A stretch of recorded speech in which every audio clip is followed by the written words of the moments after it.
AP మంత్రి సిద్ధ రాఘవరావుకు చెందిన క్వారీలో ఓ కార్మికుడు ప్రాణాలు కోల్పోయాడు.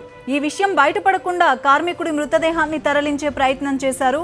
విషయం తెలుసుకుని ఘటనా స్థలానికి వెళ్లిన మీడియా ప్రతినిధులపైన బెదిరింపులకు తెగబడ్డారు. ప్రకాశం జిల్లా చీమకుర్తిలోని మారుతి క్వారీలో కొన్నాళ్లుగా పనులు నిలిపివేయడంతో వర్షపు నీళ్లతో నిండిపోయింది. కరెంటు మోటార్ల సాయంతో నీటిని బయటకు తీయడందుకు గుంతలోకి దిగిన కార్మికుడు రాజు నీటిలో మునిగిపోయి చనిపోయాడు. యాజమాన్యం సరైన రక్షణ చర్యలు తీసుకోకపోవడం వల్లే రాజు చనిపోయాడని ఇక్కడి వారు చెప్తున్నారు.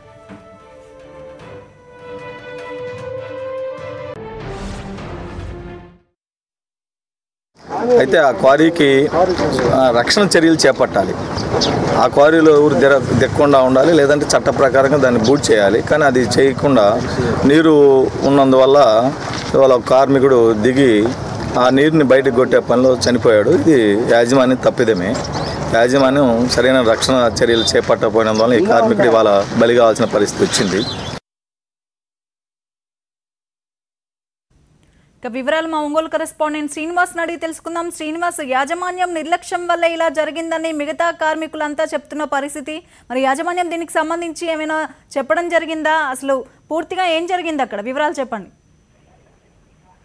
చీమకుర్తి గ్రానైట్ క్వారీల్లో భద్రతా ఏర్పాట్లు, కూలీల రక్షణ ఏ విధంగా అనే దానికి ఇది ఒక నిదర్శనం అని చెప్పొచ్చు. ఈ ఘటనతో మరోసారి తేటతెల్లమైంది.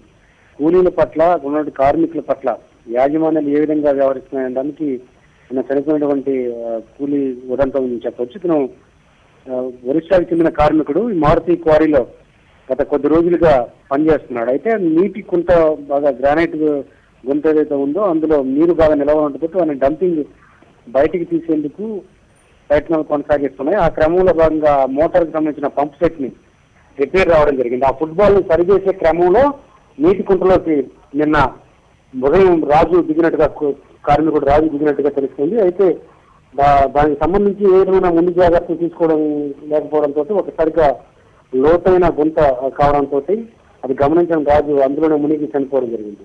అయితే ఈ ఘటన తర్వాత కూడా యాజమాన్యం చాలా నిర్లక్ష్యంగా వ్యవహరించింది. అటు మీడియాని లోపలికి అనుమతించలేదు. కార్మికులు ఒక పక్క లోపల నుంచి మీడియాకి సమాచారం తెలియజేస్తున్నారు. ఇట్లా కార్మికుడు నీళ్ళలో పడి చనిపోయాడని కూడా మీడియాకి స్వయంగా కార్మికులే తెలియజేశారు.